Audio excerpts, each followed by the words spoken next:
How much protein do you actually need to consume? Do we need to eat more protein, less protein? How many grams per kilo or per pound should we be eating? And what about collagen supplements? Do they work? Do they not work for skin, bone, and joint health? And why walking is one of the most important things you can do for your health. We're going to be covering all that in this solo episode of the Dr. Karan Explores podcast. I'm Dr. Karan, I'm a doctor, but I'm also very interested about not just health optimization, but what simple things that we can talk about and use in our daily lives to make an impact. First, we're going to be talking about the protein obsession and what is driving this protein craze, and are there any risks to having an extremely high protein diet, and what are the obvious benefits of higher protein as well. Okay, so the protein obsession, myth versus reality. Protein is everywhere. It's in the grocery store. We see high protein labels on everything from yogurt to cereal and probably even protein water, as if protein's a magic bullet for health and fitness. Now, in recent years, fitness influencers and even some well-known doctors online have championed protein maximalism. This is essentially urging people to eat enormous amounts of protein, often 1 gram per pound of body weight or more, to build muscle and improve health. And probably as a result of that and everything that we consume on social media, many of us have become fixated on hitting lofty protein targets, fearing that anything less will sabotage our gains or well-being. But do we really need that much protein? So first of all, let's examine what the latest evidence and experts have to say. Most people already get plenty, and true protein deficiency is extremely rare in developed countries. In fact, about 85% of Americans already eat more protein than the official recommended dietary allowance, which is around 0.8 grams per kilo of body weight per day. Now, if we look at the RDA for a 70 kilo or 154 pound adult, the RDA is only around 56 grams of protein, and nearly a quarter of people consume twice the RDA, so they are getting more than 1.6 grams per kilo on average. So that notion that we're all protein deficient is a myth. If you're eating a normal, varied diet until you're full, you're likely getting enough protein to meet your needs for maintenance and probably even muscle growth. Many online fitness gurus insist you need 1 gram of protein per pound of body weight, which is roughly equal to 2.2 grams per kilo daily, or even more, especially if you lift weights. Unfortunately, this has become dogma on social media, but research doesn't actually back it up. Studies usually show that the benefits of protein for muscle gain plateau at around 0.73 grams per pound, which is equal to 1.6 grams per kilo of body weight per day. And beyond that level, any extra protein yields minimal returns. In other words, eating 160 to 170 grams versus 120 grams a day isn't going to magically pack on more muscle if you're already around this optimal intake. The problem is the excess is largely wasted because the body can't store extra protein. It gets oxidized for energy or turned to fat. In fact, resistance training is the principal driver for building muscle mass and strength, not just high protein intake. So if you're piling on protein beyond that 1.6 grams per kilo, that's probably not going to do any more benefit or provide any more additional support. So we can say that the expert consensus on adequate intake for a healthy adult is probably around 0.8 grams per kilo per day, and that's the minimum to prevent deficiency. But this is where the nuance is. Many experts recommend somewhat more for optimal health, especially as you age. So most active people will do great if you're aiming for 1.2 to 1.6 grams per kilo per day, which is roughly 0.54 to 0.73 grams per pound. So assuming you're a 170 pound or 77 kilo person, that's roughly 90 to 125 grams of protein, far less than the 170 gram, 1 gram per pound rule. But yet that is enough to maximize muscle gains when combined with exercise. To be honest, even sedentary individuals may benefit from the slightly above the RDA, around 1 gram per kilo, to support overall health. It's also important to look at other demographics. For example, older adults who tend to absorb protein less efficiently and risk even more muscle loss with age are often advised to eat on the higher end of that scale. So, for example, 1.2 grams per kilo or 0.54 grams per pound. Now, I'm going to sound like a broken record here, but importantly, simply eating more protein won't prevent age-related muscle loss if the other issues aren't addressed. The biggest factor in preserving muscle in seniors is staying active and doing resistance exercises, not just protein shakes. And we know from the data that muscle loss in older adults is mostly because they're sedentary. Frail, inactive elders don't magically regrow muscle with protein powder alone, and in short, exercise is far more important than overshooting protein at any age.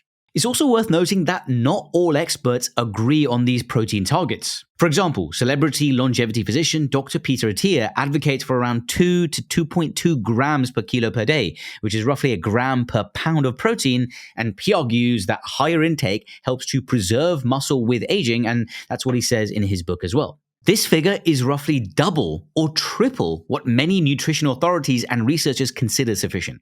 On the opposite side, longevity researchers, for example, Dr. Volta Longo, cautions against high protein, especially animal protein, until old age due to links between excess protein, the IGF-1 mTOR pathway, and aging or even cancer risk.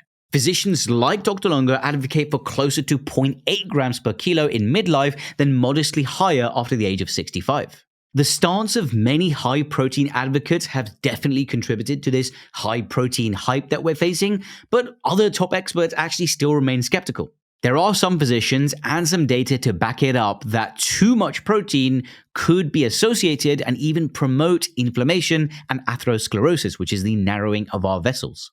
If you are looking for a takeaway from this, probably aiming for at least 1.2 grams per kilo is a sensible target for most adults. That's enough to support muscle, but not so much that you're essentially force-feeding yourself protein. So the bottom line from mainstream research, more protein isn't always better and it's not always the answer. There is a sweet spot in that moderate range. Beyond that, you are majoring in the minors. Another important question to answer here is what happens if you overdo protein? It stands to reason, logically, that if eating some protein is good, then eating boatloads must be great, right? Not so fast. Extremely high protein intakes may carry downsides, and this is what isn't talked about enough online. Let's first look at the cardiovascular and metabolic risks. There is a growing body of research that links excess protein, especially from animal sources, to health issues. One mouse and human study recently found that high protein intake accelerated the buildup of arterial plaque and worsened atherosclerosis, raising cardiovascular risk. In this study, the increased risk started showing up at around 1.5 grams per kilo per day of protein. Large observational studies echo these concerns as well. For example, there was a 15-year study of 44,000 Swedish women, and that found that those eating high-protein, low-carb diets had a significantly higher risk of heart disease. And other analyses have also linked high animal protein intake diets to type 2 diabetes and even higher all-cause mortality. Okay, so whilst correlation isn't always indicative of causation, these findings do wave a caution flag. Chronically shoveling in protein, often accompanied by lots of saturated fats in animal foods, might strain our metabolism and our arteries. And inflammation, we know, is a driver of many chronic diseases. Let's also look at the link between protein intake and gut and colon health. Now, eating way more protein than your body can use might have some unintended consequences in your gut. If we look at some very basic physiology of the human body, excess protein that isn't absorbed in the small intestine travels to the colon, where it becomes food for your microbes, and you get a process called putrefactive fermentation. Now, most of the bacteria that live in your colon are saccharolytic species, which means they love to ferment and digest fiber. And they can switch modes into protein digesting if you deprive them of fiber and give them more protein. And this is what is known as putrefactive fermentation. So you need to think of your colon as a fermenting engine, and too much animal protein in the diet can lead to microbes fermenting those proteins into very toxic small molecules. And these protein fermentation byproducts, compounds like p-cresol, ammonia, and sulfides, all of these are pro-inflammatory and potentially even carcinogenic to the colon lining. In other words, overloading on steaks and protein shakes could produce gut toxins that over time may raise your risk of colon cancer or even inflammation. As a long-term strategy, most of the evidence strongly cautions against extreme meat-heavy or keto diets as that long-term strategy for this reason. Our guts need fiber and a diversity of plant foods to foster a healthy microbiome and protect the colon, and something that ultra-high protein, low-fiber diets lack. So the key thing to understand here is that it's all about balance. It's fine to eat ample protein, but not at the total expense of veggies, fruits, and whole grains, basically fiber sources. The other consideration to make is that our body isn't a storage tank for protein, and what are the risks of high protein on the kidney? So, unlike carbs or fat, excess protein can't be stored in a special reservoir for later use. Our body doesn't stockpile amino acids beyond what's needed for tissue repair. So once you've met your daily needs, stuffing down even more protein just gives your liver and kidneys extra work converting those aminos to glucose or urea. And in people with existing kidney disease, which is often underdiagnosed, a high protein diet can actually accelerate kidney damage by increasing filtration load. So healthy kidneys can handle a moderately high protein intake, but if your kidney function is reduced, protein overload could be dangerous. Another important point to emphasize here is that roughly 1 in 7 adults have chronic kidney disease and 90% don't even know about it. And for them, a high protein diet could be outright harmful. Even in healthy folks, there's no benefit to forcing down protein beyond what your body can use. Ultimately, eating excess protein won't turn into more muscle unless you're also lifting weights. And if you're not, it will just turn into expensive pee. Basically, you'll just be dumping amino acids down the toilet and stressing your organs as well for very little gain. Another issue with protein obsession is that it can distract from or even displace other important aspects of the diet. People who are laser focused on hitting a protein target might load up on protein bars and shakes while neglecting other crucial micronutrient-rich foods. And I think it's a fair worry that some experts have that just counting macros, so just tracking protein, carbs, and fat, could lead to deficiencies in other nutrients like fiber, vitamins, and minerals. For example, one could eat primarily protein isolates and meat and technically hit a protein goal, but miss out on potassium, magnesium, folate, etc., found in vegetables and beans. Fiber as well, it's particularly crucial. If you've listened to this podcast, you know I'm a bit of a fiber evangelist. It feeds your beneficial gut bacteria, helps to regulate cholesterol and blood sugar. Yet a protein-fixated diet, for example, piles of meat with few plants, will be very low in fiber. And so, in short, obsessing over protein can mean majoring in the minors and focusing on that one nutrient at the expense of overall diet quality. It is pretty telling that the only Americans who tend to suffer protein deficiency are those with severe alcoholism or very calorie-poor diets. For everyone else, more broccoli, for example, you don't have to just eat that, would probably do far more good than just more protein powder. The take-home message is probably this: hitting a reasonable protein intake, roughly 1.2 to 1.6 grams per kilo for active folks, a bit less if sedentary, is important, especially for maintaining muscle as we age. But there is no need to fixate or hyperfixate on protein to the exclusion of all else. So focus on protein quality, lean meat sources, plenty of plants, legumes, beans, and above all else, there's other buckets of lifestyle medicine that are important: exercise, sleep, balanced diet. Don't just let flashy protein marketing trick you into thinking that you need protein bars in your cereal and protein in your water. You probably already get enough, and your body will thank you for not overdoing it. So one thing that I've been asked a lot, especially for listeners of this podcast and even online, emails, DMs, messages, collagen supplements. The collagen supplement craze, is it science or is it a scam? Now, after protein powder, the hottest supplement in recent years has been collagen, touted by celebrities who are obviously fountains of wisdom, and wellness influencers, also fountains of wisdom. Collagen powder is added to smoothies, coffees with the promise of smoother skin, stronger joints, healthier hair, and even muscle recovery. And collagen is, in fact, the most abundant protein in our bodies. It's the structural scaffolding of skin, bones, tendons, ligaments, and far more. So again, logically speaking, it makes sense and stands to reason that consuming extra collagen might help those tissues, right? So let's separate the hype from the evidence on collagen supplements. A good starting point is what collagen is and isn't. So nutritionally, collagen is a protein, but it's very different from high-quality dietary proteins like whey, meat, or soy. Collagen is usually sold as hydrolyzed collagen peptides, and it lacks tryptophan, which is an essential amino acid and is extremely low in branched-chain amino acids like leucine. Leucine is the key trigger for muscle protein synthesis, and collagen has barely any. For example, 10 grams of collagen might have around 300 milligrams of leucine versus around 1100 milligrams in 10 grams of whey protein. So if you're literally looking at collagen from an amino acid profile point of view, it probably has one of the worst amino acid profiles of any protein source that you can buy. And it is pretty drastically low in those essential amino acids that help you build muscle. So if you are taking collagen hoping to boost workout recovery or muscle growth, you are probably barking up the wrong tree and wasting a lot of money as well. And this is not just opinion. Research confirms that collagen is inferior for hypertrophy. A 2022 trial found that whey protein led to significantly greater muscle gains than collagen, even when that collagen was supplemented with extra leucine during 10 weeks of weight training. Another experiment showed that collagen during post-exercise recovery didn't increase muscle or connective tissue protein synthesis compared to placebo. Now, before I keep slamming collagen, we should say that collagen does count technically as protein in your diet, but it is such a low quality that if you're seeking muscle development, you are definitely better off with whey or, a fortified vegan protein supplement than just sticking to collagen alone.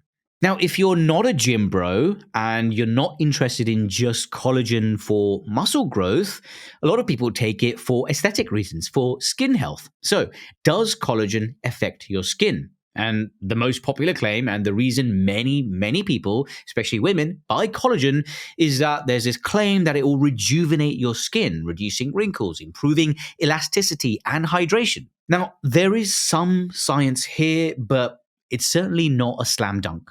Now, there are some small randomized trials in older adults that have found that taking collagen peptides, usually around 2.5 to 10 grams daily for a few months, could lead to modest improvements in skin elasticity and wrinkle depth as well. For example, a 2014 study showed that women aged 45 to 64 showed better skin elasticity after 8 weeks on 2.5 grams a day of collagen. Now, these benefits are thought to arise because some collagen fragments, particularly a peptide called prolyl hydroxyproline, may be absorbed intact and stimulate skin cells to produce collagen, elastin, and hyaluronic acid. All of these are essential for skin health. So in essence, based on that, the collagen peptides might act as signals or building blocks that aid skin repair. However, not all studies agree. Importantly, a recent 2025 meta-analysis of 23 placebo-controlled trials found no significant overall benefit of collagen on wrinkles or skin hydration, elasticity, or anything like that once low-quality industry-funded studies were accounted for. The only trials showing dramatic anti-aging effects were those backed by collagen manufacturers, no surprises why. Independent studies tended to find minimal changes. So the unbiased evidence for skin benefits is actually quite weak. Now, I will say, if collagen does help, the effects are often subtle, perhaps a bit more skin moisture or a tiny reduction in wrinkle depth, and likely noticeable only in older or photo-damaged skin. And ultimately, you can't argue with people's individual experiences. If collagen helps and has some dermatological benefits, and we know there is some evidence basis for potentially improved benefits, if it works for you and you can afford it, go ahead. But it's not a miracle, and good sunscreen habits and overall nutrition, avoiding smoking, all of those things are bigger levers which will impact your skin health far more than a scoop of collagen powder. Now, another thing to explore with collagen, and people also take it for this, is for joint and bone health. Collagen's other big selling point is that joint support, and you'll hear claims that it strengthens cartilage, reduces joint pain, and even fortifies bone. I will say here there is some encouraging data, but again, with caveats. In people with osteoarthritis or joint pain, a number of studies showed that taking around 10 grams of collagen daily can reduce joint pain and stiffness modestly over a few months. For example, we've seen trials in athletes with knee pain or in arthritis patients, and they've reported slightly better pain scores and mobility on those with collagen supplements compared to placebo. So collagen can provide key amino acids like glycine and proline that cartilage building cells can use, and many may actually stimulate the body's own repair mechanisms for joint tissue. However, it's once again important to note that most of these studies are in people who already have joint deterioration. We don't know yet if a young, healthy person taking collagen will have any meaningful reduction in injury risk or a stronger cartilage. That is not well demonstrated in the evidence. In fact, that 2023 study I mentioned earlier found that collagen did not increase connective tissue synthesis post-exercise, suggesting it didn't actually help tendon repair. Now, a lot of experts argue that if you're eating healthy and if you're eating enough protein, your body can maintain your joints without expensive collagen powder. The evidence is far more favorable for pain relief in aging or arthritic joints. So, if you're in one of those buckets, collagen could be useful as an adjunct for osteoarthritis management, with the understanding that it's not rebuilding your cartilage magically, just possibly improving symptoms. Now, for bone health, collagen is a component of your bone matrix, and a few studies indicate it might help postmenopausal women, for example, with bone loss. There was one randomized trial where a year after daily collagen peptide supplementation, there was an increase in bone mineral density in the spine and hip of postmenopausal women compared to those who didn't take collagen. In that study, the markers of bone formation in the blood also arose, and a follow-up after 4 years suggested continued benefit. Now, again, this is a single study, but it shows some promising evidence for osteoporosis prevention potentially, and it is worth noting as well that these studies are very small as well. It implies collagen could complement calcium and vitamin D in supporting bone density.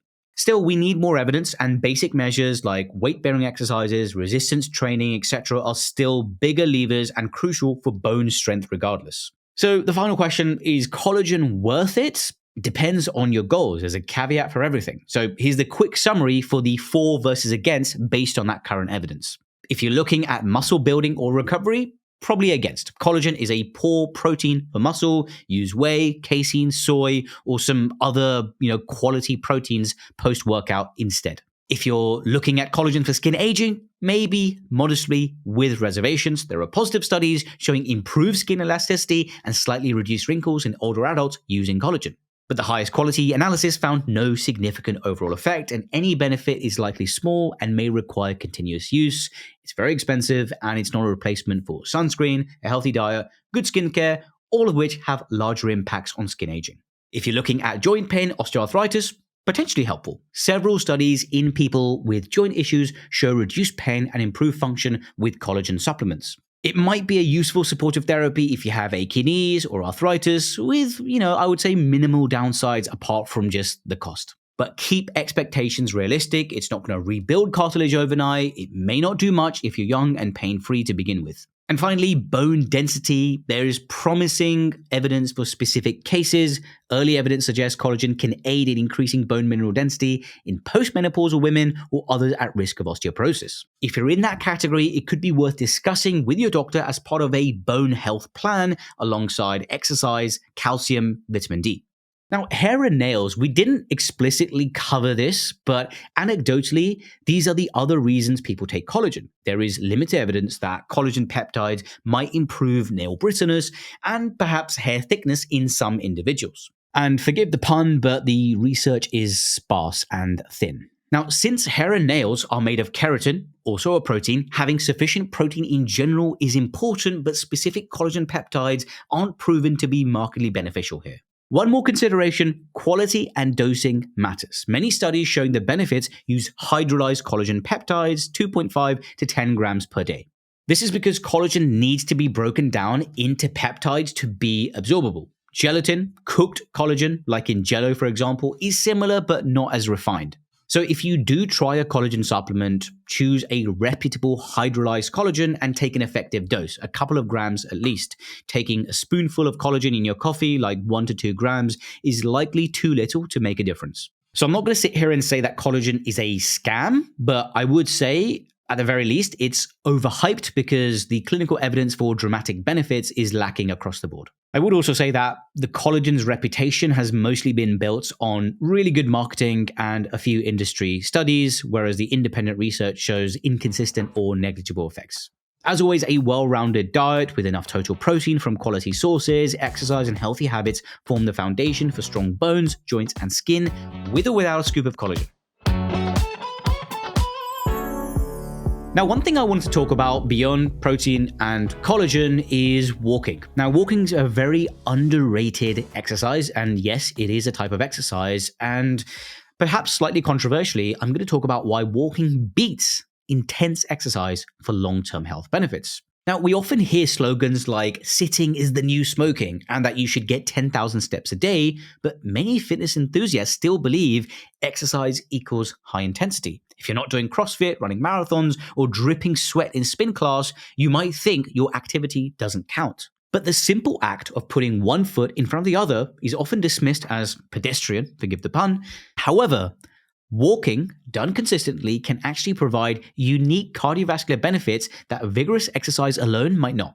In some ways, walking is better than running or gym workouts for your long-term heart and metabolic health. Now, the reason is the constant low-level movement trumps occasional intensity for your arteries. When it comes to improving your blood vessels and circulation, volume beats intensity. I want you to think about your arteries like muscles. In fact, they contain muscle as well. They adapt to the demands placed on them. Running or HIIT training puts short bursts of high stress on your cardiovascular system, which definitely improves fitness and cardiac strength. That is without question. But you typically can't run for more than an hour a day, the average person, whereas you might walk off and on all day long. Walking provides a gentle, chronic stimulus to your blood vessels over many hours. This matters for vascular remodeling, the process by which arteries stay elastic, dilated, and healthy. For example, over the course of a year, you'll almost certainly log more mileage walking than running. And when it comes to vascular remodeling, total time under tension matters more than occasional bursts. You see, our bodies have evolved under continuous, low-intensity movement. If you think about our hunter-gatherer ancestors walking miles a day foraging rather than 30-minute intense spurts followed by 8 hours of sitting watching Netflix.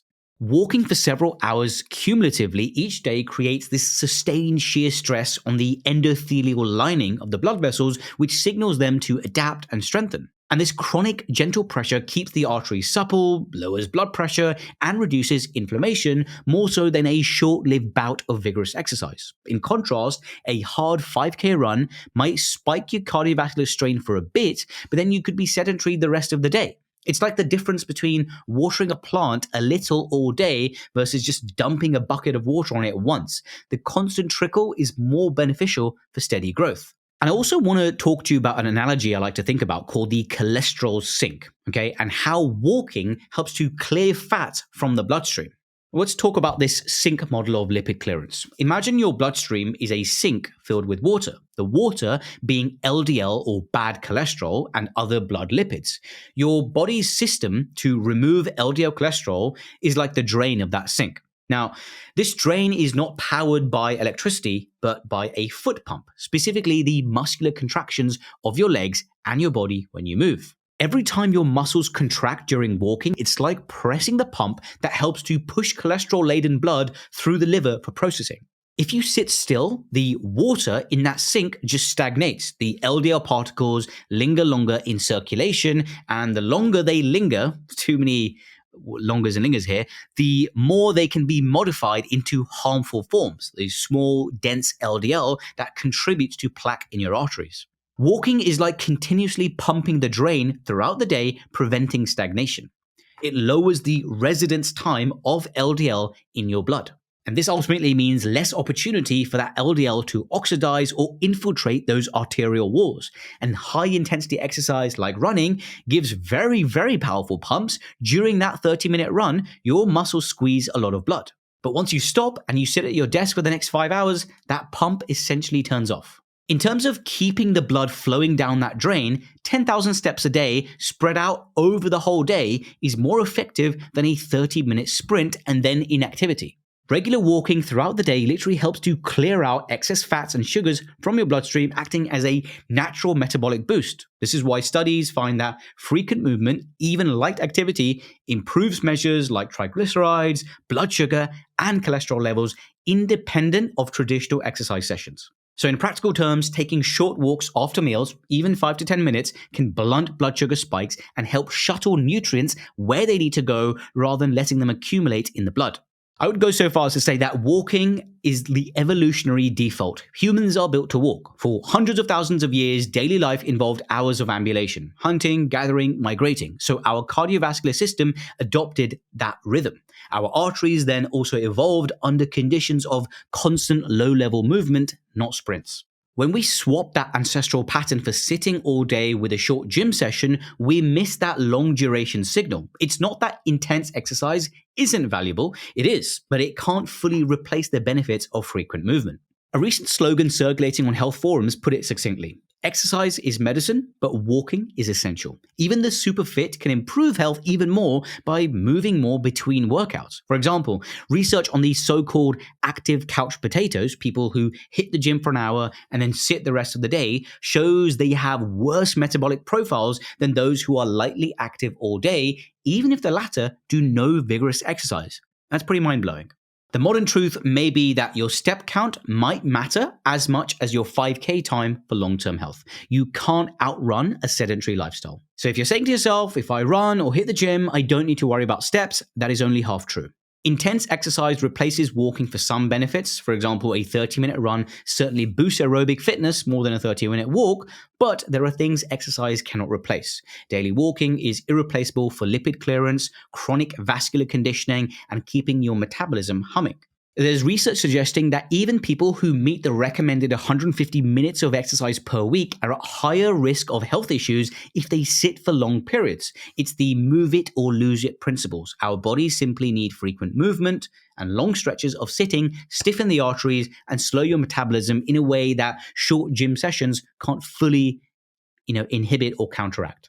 Now, none of this is to say that you should quit running or vigorous workouts if you enjoy them. Running is excellent for cardiovascular fitness and endurance. It elevates your heart health, your heart rate, VO2 max more than walking does. Intense exercise also has unique benefits for mental health and efficiency. Interval training, for example, can improve insulin sensitivity in different ways. However, for arterial health and long-term prevention of heart disease, consistent walking may actually give you more bang for your buck. It's low stress, low injury risk, and accessible to almost everyone.